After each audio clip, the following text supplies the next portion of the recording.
Hello and welcome back to the Stronghold. I'm the Magi and welcome to Midweek Magic, where I want you to grow your collection by winning 2 free rare or better ICRs each and every week. This week we've got the Avatar Brawl Builder Challenge, and we're going to be addressing not only the event but also a general Brawl update and get so deep as to discuss very specific cards and perhaps a full deck or two. And of course, let's not forget strategies if you're simply looking to get through the event. But before we get into all of that, this whole Midweek Magic thing has become a bit of a tradition here at the Stronghold, and it all started with our crack team of researchers discovering that we were the only YouTube channel making consistent, proactive, and timely Midweek Magic coverage. And here we are years later, and it appears that we're still the only ones out there doing it for the budget community. So be sure to subscribe to the Planeswalker Stronghold so that we can be here for you every chance we get. Now, what were we talking about? Oh yeah, right. Now, I want to kick off the Brawl conversation by talking about one of the new rocks that have shown up out of Avatar, and of course, that is Bender's Water Skin. 3-mana rock, untap this artifact during each other player's untap step, and of course it taps for a mana of any color, so it's usable in every single deck the way a good rock should be.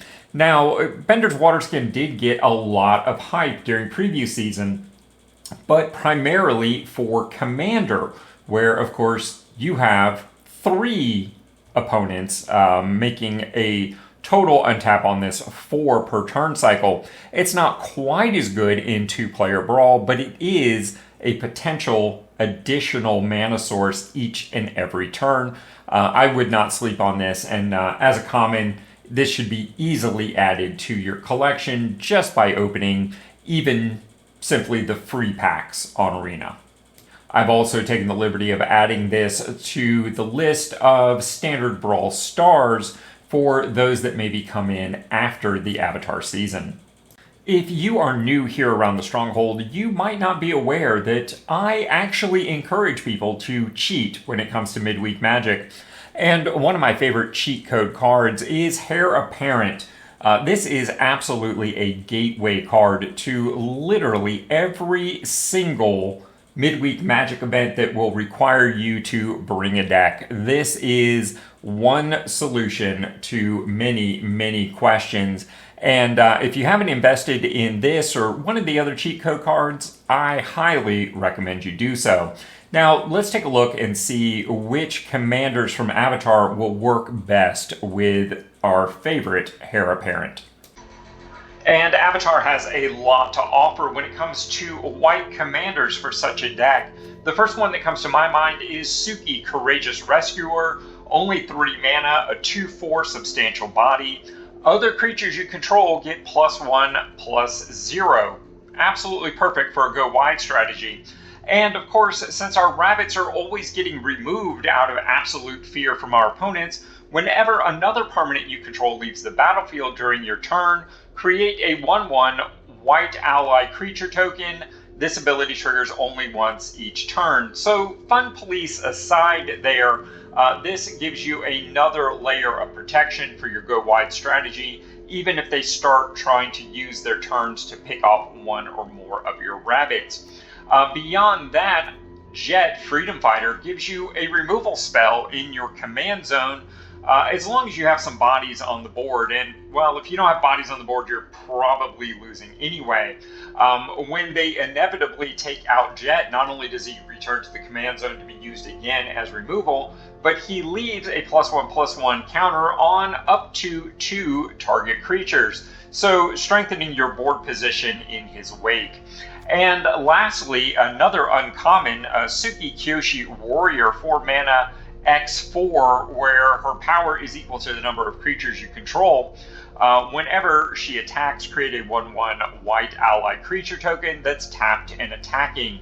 Absolutely perfect for a go wide strategy. If you are interested in playing Suki Kyoshi Warrior as your commander, really all you have to do is pull up my recent Kutzel Artisan Brawl 2025 deck list, switch Suki out as the commander, maybe make whatever adjustments otherwise that you might want to make, and you're pretty much set to go. All right, the second methodology that I wanted to talk about has to do with these new Avatar Foundation decks that are being offered in the store. Now, the various prices on these, well, they do just that. They vary. And the one that I really want to focus in on this conversation is Sokka, Tenacious Tactician. Yesterday in Meta Monday, I had a similar discussion about Fire Lord Azula, and you can check that out separately if you so desire. To do that, let's talk about pricing. If I'm reading this right, that is 11,810 gems at full price, which if you buy the $100 gem bundle would work out to be $59.05.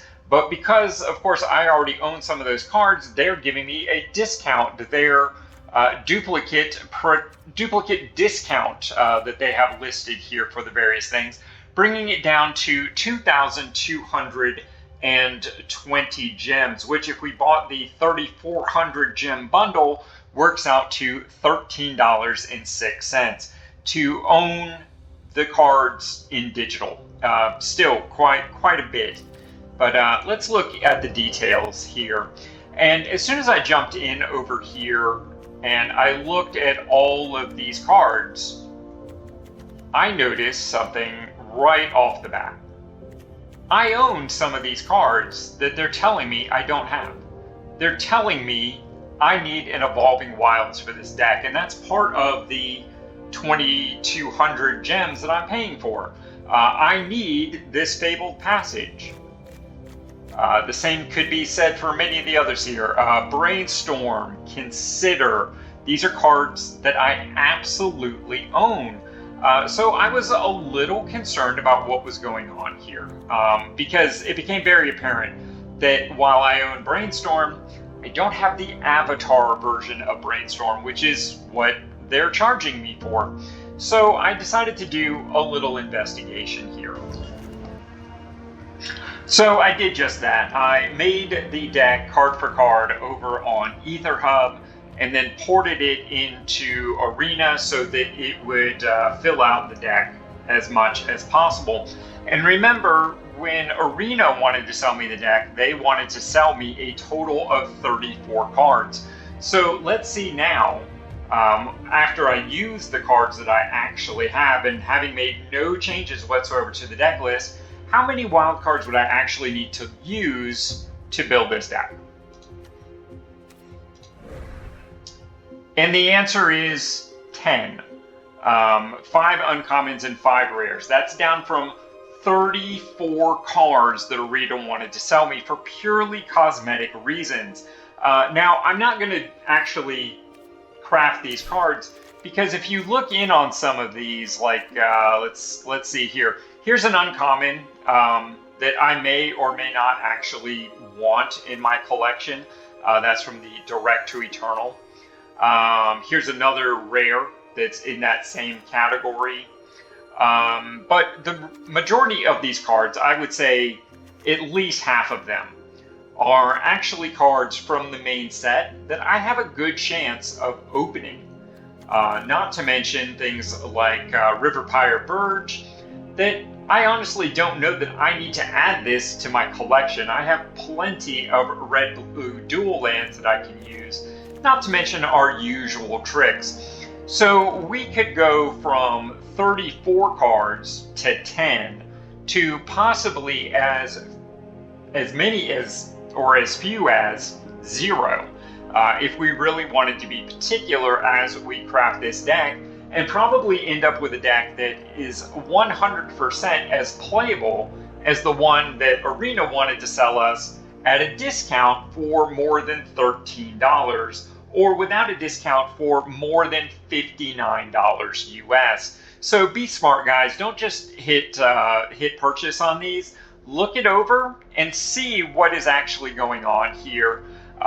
This list, as well as the other list that I mentioned earlier, are available over on my Aetherhub that you can port into your own collection and see exactly what's going on. It's this one, the Azula Firelord. And, well, if you're more interested in the other 3 decks, well, too bad. You're going to have to do your own homework on that. But I did do the Sokka Tenacious Tactician as well as Firelord Azula. I found that I was being overcharged 65% in my particular case, looking at the least expensive deck that I had. And of course, if you want to check out the video on Firelord Azula, I don't have those figures in front of me at the time of recording, but I'm sure there was very similar findings. So there you go, guys. Do your homework, do a little bit of legwork, and save yourself 65%. So there it is, guys. Those are my thoughts on Avatar Brawl in general, and multiple decks and multiple ways to get you through this week's midweek Magic event. Now, what will I be playing on the primary account? Well, the truth is I don't know. My hope is that they're going to allow the Direct to Eternal commanders, in which case I will be showcasing shrines. If not, well, I'm going to have to figure out a plan B on the fly, and that'll be interesting in its own right. So be sure to tune in Tuesday night about 5 p.m. over on YouTube and see exactly what I'll be playing. And hey, just in case you didn't catch all that, Matt would like you to know that the deck list that we discussed in this video is going to have a link down in the doobly-doo to take you over to Aetherhub, along with a link to any other alternative lists that you might wish to consider. He only asks that you give it a little thumbs up when you're over there checking out the deck list. And I plan on live playing this event on Wednesday at 11 a.m.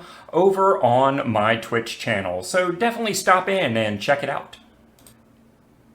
Because the Stronghold is so much more than just a YouTube channel, and you can find links to all of our other social media outlets in our profile. Because at the end of the day, we're all budget players. And as a community, we're stronger together. So like, comment, subscribe, follow, do all those things to show a little love. It's appreciated more than you know.